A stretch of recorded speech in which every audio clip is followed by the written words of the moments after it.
What's up? Hello, my name is Hannah Hagler, and I'm going to do essay prompt number 2 for exercise physiology. So, in this prompt, it says, first explain how ATP and ADP and NADH and NAD ratios play a role in bioenergetics. Second, imagine a brand new sports supplement just hit the market that suggests it manipulates the ATP, ADP, NADH, NAD ratios. Hypothesize the positive and negative effects that could be seen with athletic performance and muscle contractions. So, we're going to start with ATP and ADP, okay? So, ATP to ADP. ATP breaks down to form ADP. How? So, what exactly is ADP and ATP? ATP is 3 phosphorus molecules.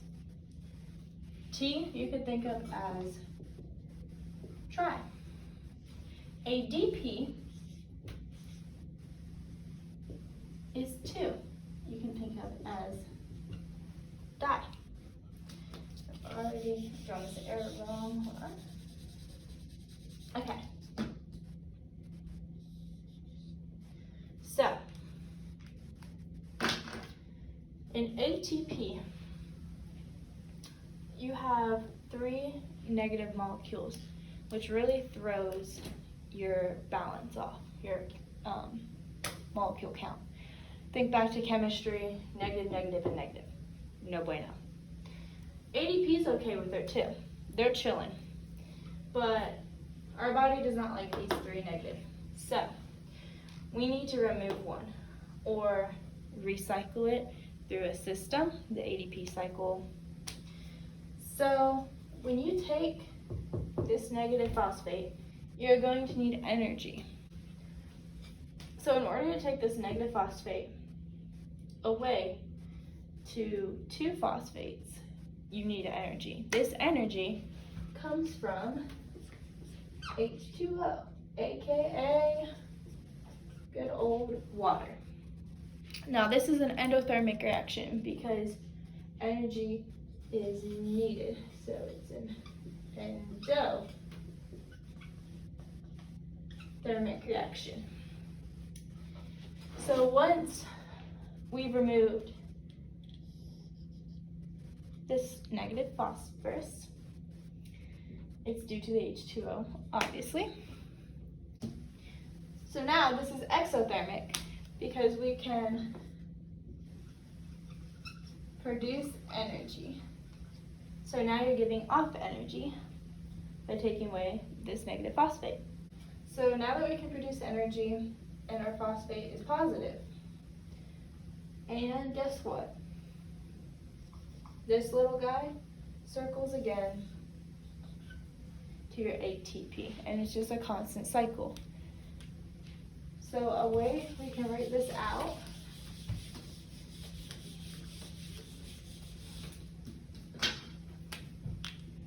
is ADP plus PI plus energy, okay? Which essentially will be converted down to ATP, because remember we take 2 to 3, di and tri. That's where that PI goes, in that third one. So then we only have ATP plus energy. So energy is released and is greater than energy absorbed. So this one is greater because this one's released and this one is absorbed.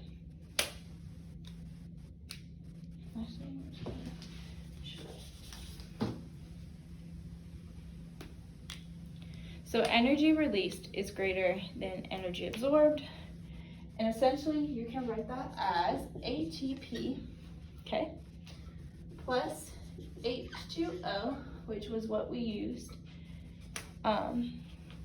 for the energy released, which is greater than energy absorbed, as I said. So we use that one, ATP plus H2O. And we're going to do this little guy is ADP plus pi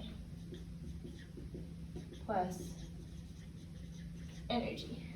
So this essentially is equal to that. And why are these important in bioenergetics? Well, since this whole cycle can happen and energy can be produced, it aids in the health of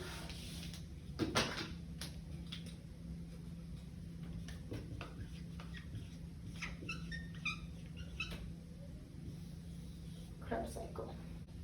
So right here in the middle of the Krebs cycle is where that ADP and ATP reaction or synthesis occurs. So it actually happens in Krebs cycle, which Krebs cycle helps aid ETC. And the more ATP we have, the more energy, the better we can go through this whole entire bioenergetics process, the better your body will feel, and yeah. Okay, so now we're going to talk about NAD to NADH. So NAD plus is oxidized, which essentially means that it can pick up or accept electrons. So once NAD plus picks up an electron from glucose, point that out, it becomes negatively charged. Well, we can't have that negatively charged, so we add hydrogen, which is a positive molecule. So we take away that negative because we added hydrogen. So now, essentially, we take away that plus and we add hydrogen, which gives us NADH.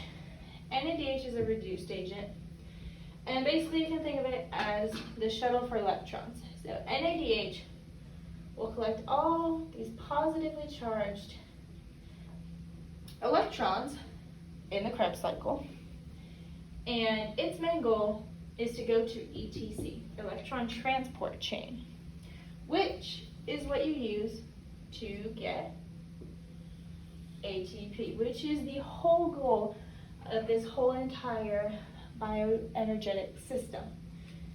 So, NAD to NADH is important in Krebs cycle to kickstart ETC for energy. Okay, so the second part of this question says a brand new sports supplement just hit the market and suggests it manipulates the ATP, ADP, NADH, and NAD ratios. Hypothesize the positive and negative effects that could be seen with athletic performance and muscle contractions. So, first thing that comes to mind for me are the cons. Why? So, if ADP, this is before it even gets to go to be ATP, if ADP cannot enter the mitochondria, then there'll be no ETC. If there's no ETC, there's no need for ADP to turn into ATP because there will be no acceptor for energy. And if there's no energy, no ATP. For the NAD plus and the NADH side, there'll be a major buildup in NADH. This teaching stuff is hard, man. I don't. Kudos to you, because I couldn't do this. NAD plus can turn into NADH, but again, if there's no ETC, this will just build up because it has no reason. It has all these electrons, but nowhere to dump them, so it's just going to keep building up and building up and building up. So that are your cons. On the top of my head, I can't think of too many pros, but I can think of pros in terms of muscle contraction. So, suppose a supplement helps speed up the process of these ratios. Well, if you speed up the process, you're going to have more ATP. The more ATP you have, more energy. More energy you have. I don't like the way these markers sound. More energy equals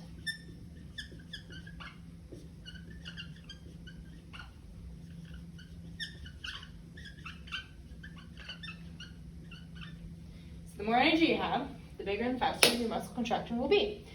Same thing with NAD and NADH.